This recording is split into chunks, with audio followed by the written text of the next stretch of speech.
I am third year under graduate student. हमारे college से 12 लोग सेलेक्ट हुए थे, जिसमें से 6 लोग एकॉन रोल के लिए सेलेक्ट हुए थे। इस तरह से हमें वो अपॉर्चुनिटी मिली कि हम इंटर्न कर सकें माइक्रोसॉफ्ट में। Hello everyone, welcome to this new episode of podcast. आज हमारे साथ है Ujjwal Kumar. He has recently completed his internship from Microsoft. So जानते हैं इनकी जर्नी के बारे में इस वीडियो में। सो उज्जवल, आप अपना बैकग्राउंड के बारे में थोड़ा बता दो। आपने कहाँ से पढ़ाई की है, कौन से ब्रांच से की है? Hello everyone, my name is Ujjwal Kumar. I'm a third year undergraduate student pursuing computer science and bachelor in Shiksha Anusandhan Deemed to be University. Currently, I have done my internship in Microsoft for the role of Econ, and thank you Dee for inviting me for the podcast.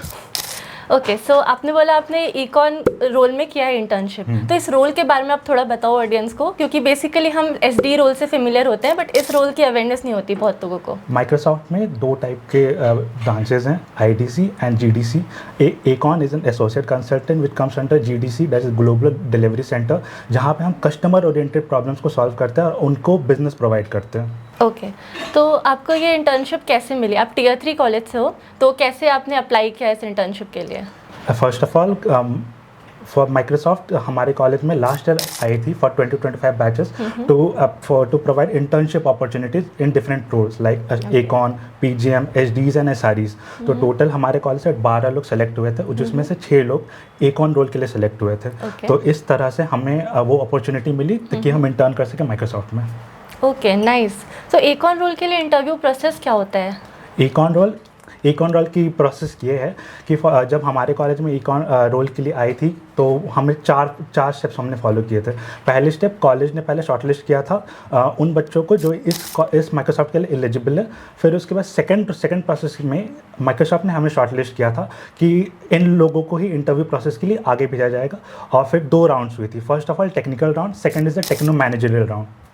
Okay, तो technical round किस topics पे focus था? आप थोड़ा elaborate कर सकते हो इस पे? टेक्निकल राउंड फुल्ली 3 पे मोर एम्फोसिस दिया गया था। First of all object oriented programming, second is the data structure and algorithms, and third is the problem solving skills. So basically ये 3 पार्ट्स पे हमें ज़्यादा फोकस दिया गया था। ओके, प्रॉब्लम सॉल्विंग स्किल्स में क्या पूछे गए थे? प्रॉब्लम सॉल्विंग स्किल्स पे ये फोकस किया गया था कि अगर मुझे कोई एक प्रॉब्लम मिलता है तो मैं उसे डीएसए के कॉन्सेप्ट्स के थ्रू किस तरह मैं उस प्रॉब्लम को सॉल्व करूँगा। ओके। और डीएसए का लेवल क्या होता है इस राउंड में? डीएसए का लेवल मीडियम लेवल होता है। Medium level, LeetCode medium level ही पूछे जाते हैं। ओके। और आपका टेक्नो मैनेजरियल राउंड कैसा था? टेक्नो मैनेजरियल राउंड वो भी 3 पार्ट्स में हम बोलेंगे डिवाइड हुआ था। फर्स्ट ऑफ ऑल प्रोजेक्ट्स हमने क्या बनाया, सेकंड को करिकुलर एक्टिविटीज़, थर्ड हमारा कि अगर कोई प्रॉब्लम हमें मिलता है तो हमारा अप्रोच क्या रहेगा उसे सॉल्व करने का।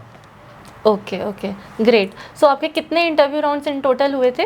टोटल हमारे 2 इंटरव्यू राउंड्स हुए थे। 2 इंटरव्यू राउंड्स थे, एक टेक्निकल था, एक टेक्निको मैनेजरियल राउंड्स था। Okay, great. तो अब आप बता सकते हो कि जब आपका सिलेक्शन हुआ तो आपको कैसी feeling I? Like you got the news that you got selected eight Microsoft, तो क्या फीलिंग थी वो? Being from a small town and selecting in one of the great organization was a great opportunity for me. Luckily इस बार मैंने अपने मतलब parents के 30th anniversary office में सेलिब्रेट की, जो कि मेरे लिए बहुत अच्छा बात था। Great. And so yeah, a small town boy dreaming into going into a big organization is obviously a dream for someone. Parents भी बहुत प्राउड हुए होंगे। बहुत प्राउड हुए। It was a real to real situation for me. Okay, great. आपकी journey बहुत ही inspiring है। तो आप बता सकते हो आपने प्रिपरेशन कैसे की थी? प्रिपरेशन फर्स्ट ईयर से ही मैं और मेरी सुदीक्षा और बहुत सारे लोग, हम लोग का एक ग्रुप हुआ करता था। तो हम लोग फर्स्ट ईयर से ही हमें पता चल गया था सीनियर से कि किस पे ज़्यादा फोकस करना है, किस पे ज़्यादा फोकस नहीं करना है। और ऑब्वियसली टीचर्स भी बहुत सपोर्टिंग थे। तो हम लोग फर्स्ट ईयर से डीएसए का प्रिपरेशन स्टार्ट कर दिए थे ताकि हम लोग धीरे धीरे थर्ड ईयर आते आते हम लोग रेडी हो जाएं। तो ऑब्वियसली जब क्वेश्चन हम लोग कुछ सॉल्व करते थे लीड कोड के, या फिर हम लोग स्ट्राइवर को ज़्यादा फॉलो करते थे, स्ट्राइवर को, तो उनके डीएसए शीट्स को हम लोग फॉलो करते थे। तो कुछ क्वेश्चन हम लोग डिस्कस भी करते थे ताकि अगर एक प्रॉब्लम को कोई दूसरा सोल्यूशन है जो ज़्यादा एफिशिएंट है, we can move ahead with it. Okay. So और आपने क्या क्या रिसोर्सेज फॉलो किए थे? मैंने मोस्ट प्रोबेबली स्ट्राइवर को ज़्यादा फॉलो किया था, क्योंकि हमारे टीपीओ ने भी ये रिकमेंड किया था कि follow the Striver DSA sheet, once you get to it you are ready. So yeah. और कोडिंग कल्चर कैसा था आपके कॉलेज में? हमारे कोडिंग हमारे कॉलेज में 2 से 3 क्लब्स है। कोडेक्स हो गया, CDH हो गया, है ना, फिर उसके बाद MLSA और GDC क्लब्स हो गए। तो ये लोग कोडिंग पे ज़्यादा एम्फोसिस डालते हैं, और इनमें एंट्रेंस के लिए भी हम लोग क्या करते हैं, कोडिंग टेस्ट ही लेते हैं ताकि एक कल्चर बना रहे कोडिंग का। Okay okay. सो आपने कभी कोई प्रोजेक्ट्स वगैरह बनाया था कॉलेज में या फिर सिर्फ डीएसए पे फोकस किया है मेनली? नहीं, आज का ट्रेंड ये है कि डीएसए प्लस प्रोजेक्ट दोनों ज़रूरी है, राइट? तो ऑब्वियसली यूट्यूब से सीखने के बाद आप लोग को फॉलो करते हैं तो हमें वो पता चलता है कि नहीं, only DSA is not important, development is also necessary, because after all, after the when you get in organization आप डेवलपमेंट ही कर रहे हो, राइट? तो मैंने प्रोजेक्ट्स पे भी ज़्यादा एम्फेसिस किया था और मल्टीपल प्रोजेक्ट्स भी बनाए थे। ओके, सो सबसे ज़्यादा आपके लिए चैलेंजिंग क्या रहा कॉलेज में? सबसे ज़्यादा चैलेंजिंग ये रहा कि कुछ सब्जेक्ट्स को कोप अप करना। कुछ सब्जेक्ट्स ऐसे होते हैं जो थोड़े टफ होते हैं, उन्हें थोड़ा फाइट मारना पड़ता है, लाइक एल्गोरिदम डिज़ाइन, वो सब सारे नए सब्जेक्ट्स थे हमारे लिए। तो उन सभी को टैकल करना, that's was a challenging task for me. Okay, nice. So आपके सीनियर्स थे हेल्प करने के लिए? ऑफ कोर्स सीनियर्स ही थे। I believe that I believe that दोस्त अच्छे बने अगर सीनियर्स अच्छे बन जाते हैं ना तो भी एक अच्छा एक एनवायरनमेंट बन जाता है, क्योंकि seniors have experience those things, right? But friends they are still learning, they don't know what the future happen, they don't have the experiences. So I believe to enter into the Microsoft, one of the major value that adds to my life is the senior, because उन्होंने ही बहुत कुछ सिखाया मुझे। That's great. अगर ऐसे environment मिले तो बहुत हेल्प हो जाता है, स्पेशली ड्यूरिंग द कॉलेज, जब हमें कोई पता नहीं होता किससे गाइडेंस ले, इतने सारे ऑप्शंस होते हैं, इतने सारे रिसोर्सेज होते हैं, उस टाइम पे अगर आपको राइट गाइडेंस मिल रहा है, दैट इज अमेजिंग, राइट? ठीक है, तो अब आते हैं आपके माइक्रोसॉफ्ट के एक्सपीरियंस पे। तो आपकी 2 महीने का एक्सपीरियंस कैसा रहा यहाँ पे? Microsoft पे experience, it was a great, I mean, as I said, reels to real, it was a situation for me.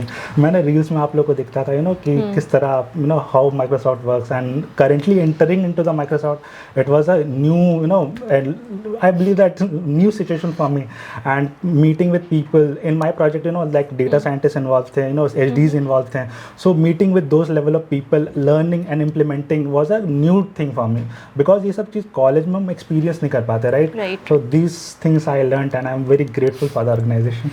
Great. तो आपकी significant learning क्या रही है यहाँ पे? Significant learning as in Microsoft में 2 महीने में सबसे significant learning क्या थी? 3 things that I would consider. First of all, connecting people, because connecting various people, that is a challenging task for us. Because in college क्या होता है, सारे दोस्त रहते हैं, सीनियर्स रहते हैं, बट अगर आप ऑर्गेनाइजेशन ज्वाइन करते हो तो उस समय बहुत सारे लेवल्स के लोग मिलते हैं, you have to interact with them, ask them certain questions which are to the point. Secondly is the communication skills. That thing I learned the most, because that exposure I got. People were very much humble. If I would ask any small doubts also, they were engaging with us and giving us a solution. And thirdly, learning new technologies. Of course, that opportunity we get when it's good organizers. That is why. Right, that's true. Yeah. So अब आप बताओ कि आप अगर आपको Aecon role के लिए कौन से ब्रांचेस एलिजिबल होते हैं? Aecon रोल के लिए सारे ब्रांचेस एलिजिबल होते हैं। हमारे इंटर्नशिप में ही कुछ मैकेनिकल से ज्वाइन किए थे, कुछ इलेक्ट्रॉनिक्स से ज्वाइन किए थे, मैंने खुद कंप्यूटर साइंस से ज्वाइन किया। सो इट डिपेंड्स कि हाउ यू आर। बहुत सारे स्टूडेंट्स का ये डाउट होता है कि अगर हम CS ब्रांच या फिर EC ब्रांच से नहीं है, दूसरे ब्रांचेस लाइक इलेक्ट्रिकल, मैकेनिकल, तो हम एलिजिबल है या नहीं, हम माइक्रोसॉफ्ट जैसी कंपनी में जा सकते हैं या नहीं। तो आई थिंक आपने उनका डाउट क्लियर कर दिया कि सारे लोग एलिजिबल होते हैं। So that's amazing. अब आपसे मैं एक लास्ट क्वेश्चन पूछना चाहूँगी कि अगर कोई स्टूडेंट है जो Tier 3 कॉलेज से है, अगर उसका ड्रीम है टॉप टेक कंपनी में जाना, तो आप क्या सजेस्ट करना चाहोगे, क्या एडवाइस देना चाहोगे? Meet good seniors, build something with friends, and like YouTube and web has many resources, right? Follow them and be consistent. Okay. Yeah. Thank you so much for giving your time. So that was very insightful conversation with you, and I hope the audience would have learned so much from you. Thank you.